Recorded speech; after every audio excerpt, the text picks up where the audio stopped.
Coach, are you any closer to determining a lineup here with Tom Pyatt on the ice this morning? No, Mark Borowiecki as well. Can you update? That, he won't be playing, and Pyatt's looking good, but we'll wait till tomorrow to make that decision. Yep. Same on defense, so we'll see where we're at. But, will you be hard pressed to, and I know you probably won't get into line combinations, but will you be hard pressed to break up the Stolberg-Smith and Tommy Wingels combination that you saw, I think, for the first time? I know they were very good together, but you know, I've been open to changing my lines all the time. I do it all the time, so for me, it's about adjusting that particular day. There's always the plan on the board, but then there's the plan we need once we get on the ice after that. So we'll see also what types of lines that they have.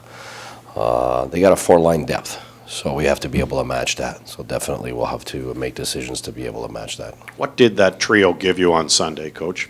They were lots of energy. They were first on puck. They were physical. They gave us a hard identity, and we needed it that for sure in Boston. So I was very, very happy with that line and what they've done. Having said that, if Tommy Pyatt's back, then we'll have to make a decision. I have to pull somebody out. So that'll be a tough one again. But I'm pretty happy to get tough decisions to make for the first time of the year. So we'll make them.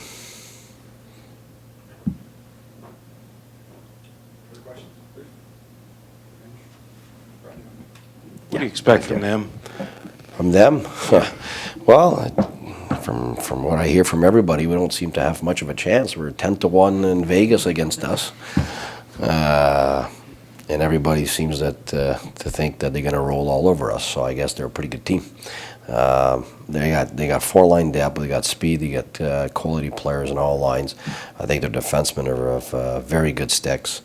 A great breakout team because of their defensive core, and obviously their goaltender was outstanding in the first round, and that's exactly what we're expecting. So, like I said yesterday, I think that's a team that doesn't have many flaws, if they do have any, and they've been contenders for years. And I know they're getting urgency now, and you know, to win that cup, because they've been talking about it for many years now, and that's how we consider those guys. They're the Stanley Cup contenders year after year, and that's what they're after now. So that's what we're up against.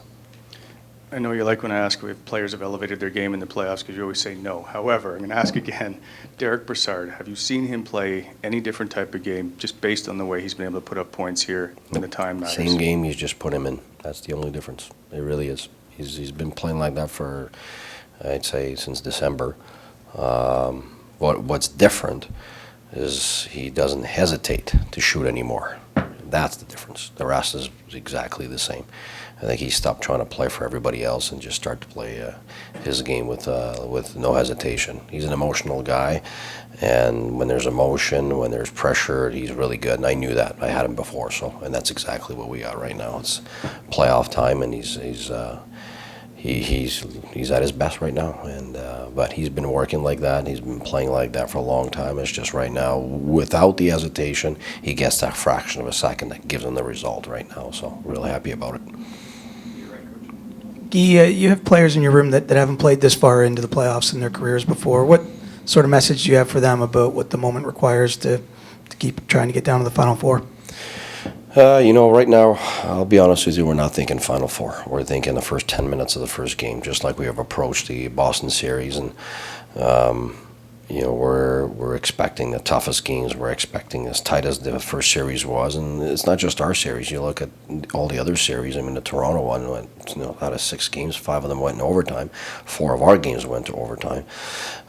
So we're expecting, you know, if we're going to be able to beat those guys, it's gonna take a long time. It's going to be extremely hard, and our players have to have the right expectations. But they have it. Everybody's telling them how much stronger the opponent is, and everybody's telling them how much, you know, we're not supposed to be a match for those guys. So I think the understanding how good the opponent is not a problem in that room. They know, they hear enough. So I think for us, it's we got to stick to what we are, stick to what we do, and believe in what we've been doing. And whether it's the Boston Bruins or it's the Rangers, there's an identity that we have. We've had it all year, and the players have become really good at it. So that's what we got to stick to.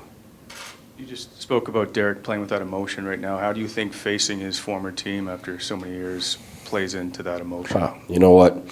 I think those guys are used to it now, especially this generation now. They live it in junior. They're traded.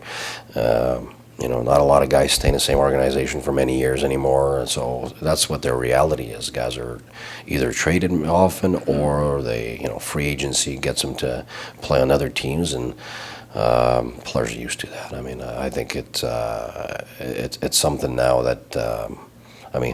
He's not playing his buddies tomorrow. He's playing the opponent, and once the series is over, I'm sure he'll keep his buddies, but they won't be his buddies.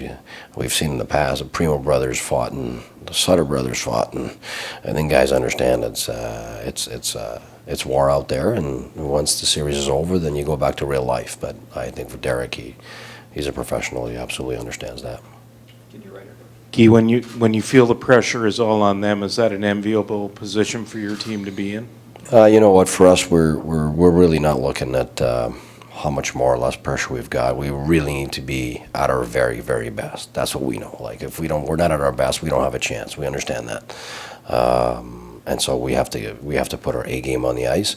And if that means that we need to feel more or less pressure, I don't know, to be honest with you. I just know that our guys are aware that we're going to have to be at our very, very, very best to have a chance, for sure. So I don't think for us, them or us having pressure matters in how much we have to manage that puck and how good we have to look defensively. I think it's just being able to be consistent like we've been since day one. Coach, you're talking about how nobody had you guys coming out of Boston, and now you're saying nobody's picking you guys here. I'm not saying that. That's what people say. So. Okay, so what everybody else says. But how much of that turns into motivation in the room for the players and sort of the us against the world mentality? Well, the reality is we don't use that. We haven't used it all year. So it's for us, it's the same day we approach the next game, the same game as we approach the first game of the year, same game as we approached Boston. For us, it's always been about us getting better every day and learning from whatever's happening, whether we lose or we win, staying even keel and making sure that we're very specific about what went right, what went wrong, and if we've won a game but we didn't play well, we're honest about it, and if we've played really well and lost it, we're honest about it too, so that we know exactly where we're going. And we don't want to change that. It's always been a first 10-minute approach. First 10 minutes of the next game. That's it. That's all. The rest for us is just so far away. It's all about controlling what we control. And right now, we have to make sure we have our own identity. Yeah, we have to adjust to a few things that the Rangers will bring. But if we don't bring our best identity on the ice, then there's no chance for us. So let's start by getting a chance by being ourselves, and that's the first 10 minutes of the series. The rest is too far ahead to start focusing on that.